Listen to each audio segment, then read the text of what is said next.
To my channel आपका लच्छा turn में स्वागत है। आज हमारा पहला टॉपिक है रंध्र स्टोमेटा। हम आज एनसीईआरटी से रंध्र के बारे में कुछ पढ़ेंगे। तो लेट्स बिगिन। रंध्र ऐसी संरचनाएं हैं जो पत्तियों की बाह्य त्वचा पर होते हैं। रंध्र वाष्पोत्सर्जन तथा गैसों के विनिमय को नियमित करते हैं। तो पहले से ही अगर आपने क्लास 10th 9th की पढ़ाई पढ़ी होगी तो आपको पहले ही पता होगा कि रंध्र पौधों की बाहरी सतह पर पाए जाते हैं और ये वाष्पोत्सर्जन तथा गैसों के विनिमय के लिए उत्तरदायी होते हैं। प्रत्येक रंध्र दो सेम के आकार वाली दो कोशिकाएं होती हैं जिन्हें द्वार कोशिकाएं कहती हैं। क्या कहते हैं? रंध्र दो सेम के आकार की कोशिकाएं होती हैं जिन्हें द्वार कोशिकाएं कहते हैं। घास में द्वार कोशिकाएं डंबलाकार होती हैं। जो हम देखते हैं घास के अंदर, घास में द्वार कोशिकाएं डंबलाकार होती। द्वार कोशिका की बाहरी भित्ति पतली तथा आंतरिक भित्ति मोटी होती है। जो बाहरी भित्ति होती है वो पतली और आंतरिक भित्ति क्या होती है? मोटी होती है। द्वार कोशिकाओं में क्लोरोप्लास्ट होता है और यह रंध्र के खुलने तथा बंद करने के क्रम को नियमित करता है। तो द्वार कोशिकाओं में क्लोरोप्लास्ट होता है और यह रंध्र के खुलने और बंद होने के क्रम को नियमित करता है। कभी कभी कुछ बाह्यत्वची कोशिकाएं जो रंध्र के आसपास होती हैं उनकी आकृति, माप तथा पदार्थों में विशिष्टता आ जाती है। क्या होती है? कभी कभी कुछ बाह्यत्वची कोशिकाओं के जो रंध्र होते हैं, रंध्र के आसपास होती हैं, उनकी आकृति, माप तथा पदार्थों में की विशेषताओं में कमी आ जाती है, तो या अंतर आ जाता है। तो उनकी आकृति, माप और पदार्थों में विशेषता आ जाती है तो इन कोशिकाओं को क्या कहते हैं? सहायक कोशिकाएं कहती हैं। जैसे कि यहाँ लिखा हुआ है कि कभी कभी बाह्यत्वची कोशिकाएं जो रंध्र के आसपास होती हैं उनकी आकृति, माप तथा पदार्थों में विशिष्टताएं आ जाती हैं। इन कोशिकाओं को सहायक कोशिकाएं कहती हैं। रंध्रीय छिद्र द्वार कोशिकाओं तथा सहायक कोशिकाओं से मिलकर रंध्रीय तंत्र बनाता है।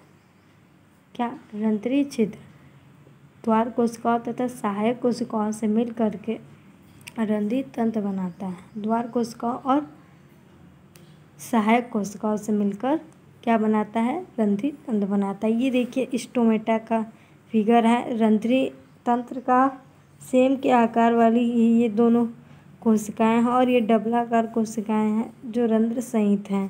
तो ये सेम के आकार की कोशिकाएं, ऐसे ही सेम होता है। ये देखिए कोशिकाओं की ये बाह्य त्वचा होती है और यहाँ पे जो सबसे यहाँ पे आपको दिख रही है सहायक कोशिकाएं हैं, ये क्लोरोप्लास्ट है और ये द्वार कोशिकाएं हैं और ये रंध्रीय कोशिकाएं हैं। तो ये आपको समझ में आएगा। फिर उसी प्रकार से यहाँ पे भी दिखाया गया है बाह्यत्वची कोशिकाएं, रंध्रीय कोशिकाएं और ये द्वार कोशिकाएं हो गई, बाहर पे हैं ये द्वार कोशिकाएं और ये रंध्रीय कोशिकाएं, इसमें रंध्रीय कोशिकाएं नहीं हैं। और क्लोरोप्लास्ट तो यहाँ पे भी है, ये जो सेम के आकार की कोशिकाएं हैं और बाहर जो कोशिका थी ये द्वार कोशिका। ये जो आसपास की कोशिकाएं होती हैं उन्हें सहायक कोशिका कहते हैं और ये बाह्यत्वची कोशिकाएं। तो ये रंध्र किस आकार है और ये डबलाकार कोशिकाओं की ये कोशिका भित्ति रंध्र है। ठीक है।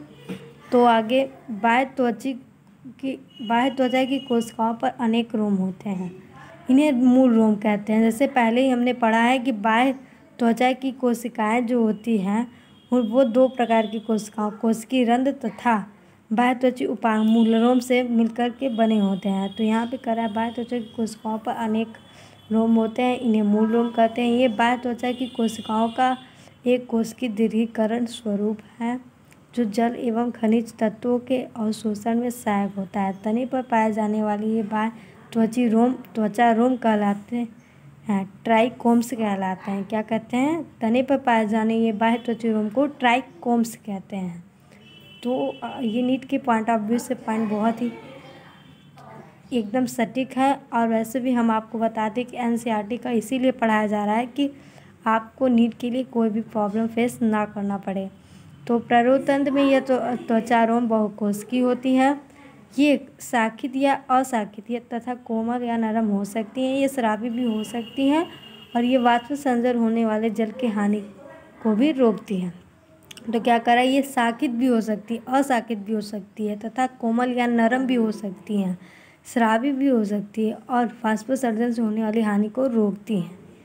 इन बाह्य त्वचा की जो त्वचा रोम है, इनके ये कार्य हैं कि ये या तो हो सकता है, जैसे हम देखते हैं मूसलाधार तंत्र में कि जड़ों में से और ढेर सारी जड़ें निकलती हैं, तो ऐसे ही ये भी हो सकती हैं। तो यहाँ पे आप लोगों है कि ये नरम भी हो सकती हैं और कोमल भी हो सकती हैं, स्रावी भी हो सकती हैं। ये वाष्पोत्सर्जन से होने वाली हानि से रोकती हैं पौधों। तो थैंक यू फॉर वॉचिंग। आपको अगर ये वीडियो पसंद आया है तो प्लीज़ वीडियो को लाइक कीजिएगा, हमारे चैनल को प्लीज़ सब्सक्राइब कर लीजिएगा कि ताकि जल्दी से जल्दी आपको हमारे जैसे वीडियो बनाए हुए नीट के पॉइंट ऑफ व्यू से NCERT के लिए पढ़ाए जाने के लिए आपको अच्छे से मिल पाए।